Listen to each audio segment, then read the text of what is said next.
Ассаламу алейкум, сахамсирам яххой. Приветствую вас на 7-м выпуске видеоуроков ингушского языка от школы InCAT. Цель данного канала заключается в том, чтобы помогать людям ингушского происхождения освоить родной язык. И уже больше полугода InCAT успешно справляется с этой целью и помогает людям из разных концов света овладеть ингушской речью. И чем же мы с вами сегодня займемся? Сегодня мы с вами разберем очень интересную, на мой взгляд, тему. Будем разбирать, как же строить в ингушском языке предложения с прилагательными, ведь имя прилагательное, белгалдош, неотъемлемая часть практически любого диалога. Давайте приступим. Для начала выясним, что же такое имя прилагательное. Прилагательное – это та часть речи, которая обозначает признак предмета и отвечает на вопрос «какой», «какая», «какое» и «какие». В ингушском же языке эти все 4 вопросительных местоимения можно выразить двумя словами – «малага» и «мечта». И оба этих местоимения обозначают одно и то же, но все-таки между ними есть определенная разница. И в чем же она выражается? «Малага» мы будем использовать в ситуациях, когда хотим сказать не «какой», а больше «который». Например, «который дом твой?» «Малага де хаца». А если мы скажем «мишта де хаца», то это уже будет «какой твой дом?». То есть мы говорим о качествах этого дома. Эту разницу надо понимать, так как если перепутать эти слова, то смысл вашего предложения будет искажен, и вы будете неверно истолкованы.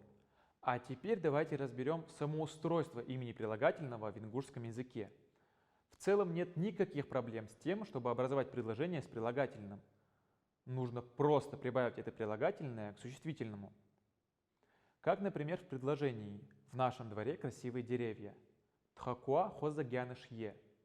Хозагяныш – это красивые деревья. Но все же есть особенные прилагательные, которые подвергаются определенным изменениям, и их необходимо изучить отдельно. Для этого мы с вами сделаем небольшую классификацию прилагательных, и я их делю на 3 категории. Первая категория – это прилагательные, которые меняют свою форму в зависимости от числа и класса имени существительного, то есть того самого предлога, с которым это существительное работает. Вторая категория – это прилагательные, которые меняют свою форму только в зависимости от класса, с которым оно используется. И третья категория – это неизменяемые прилагательные, которые никогда не меняются и всегда выступают в одной форме. Но попрошу вас не пугаться сразу, ничего страшного в таком делении нет. Вам нужно просто заучить определенные прилагательные, и никаких проблем с ними у вас больше не будет.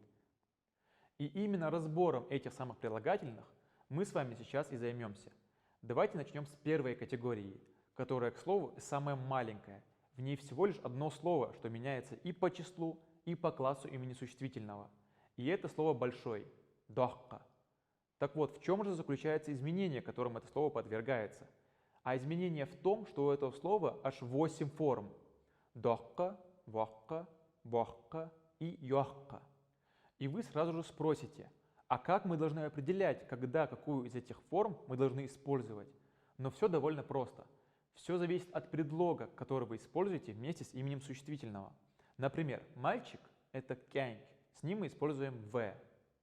И чтобы сказать «большой мальчик», мы используем «вохка кянь в». Ну а если девочка – «ейк», «йохка е», большая девочка. Или давайте вообще возьмем исключение, с которым используется предлог «д». Например, ребенок – «бер-д», «дохка бер-д», большой ребенок. Несмотря на кажущуюся сложность, все довольно просто. А теперь давайте разберемся, как это прилагательное изменяется по числам.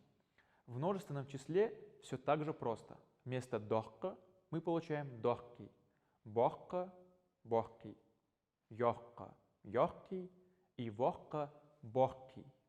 И давайте разберем на примерах. Если большой мальчик у нас будет «вохка кяньк в», то большие мальчики будет «бохки кянькаш б». И на этом моменте вы можете спросить, почему было «вохка», а стало «бохки». Объясняю, что данное прилагательное у нас полностью привязано к нашему глаголу to be, то есть предлогам, что мы используем существительными.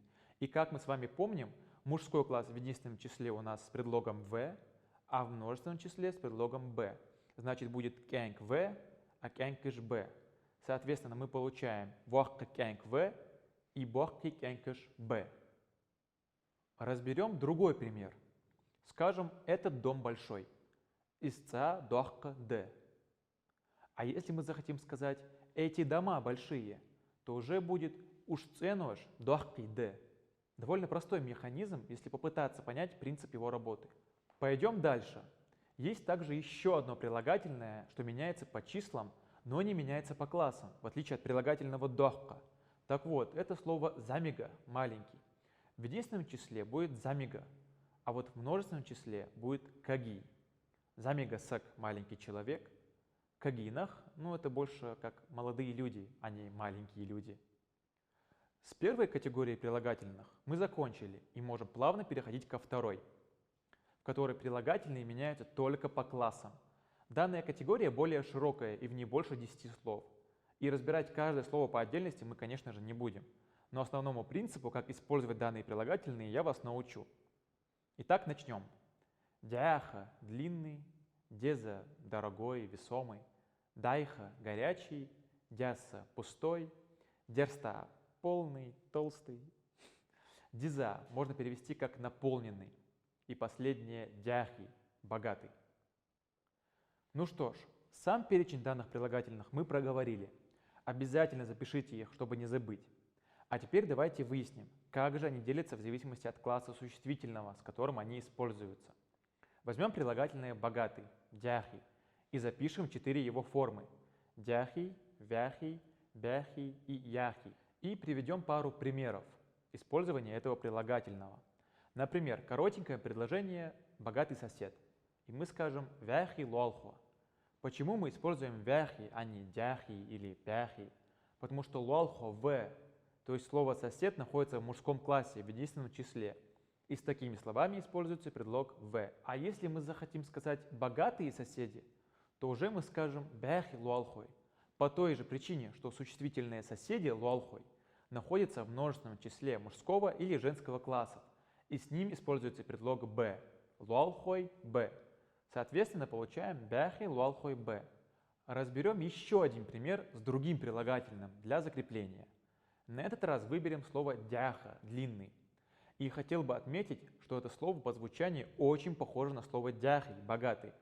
Но попрошу вас отработать их правильное произношение и не путать данные слова, дабы не оказаться в неловкой ситуации.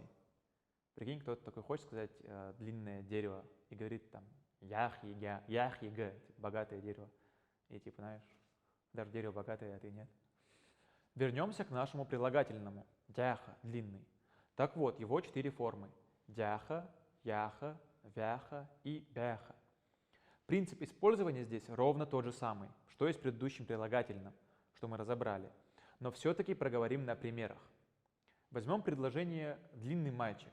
Вяха кянг в. Почему у нас будет именно вяха, а не дяха или бяха? Думаю, не нужно говорить. Другой пример – длинная машина. Тут у нас будет яха машен е. Здесь будет яха по той причине, что машина – это слово среднего рода, с которым используется предлог е. И на будущих уроках я расскажу вам про средний класс имени существительного и все используемые с этим классом предлоги.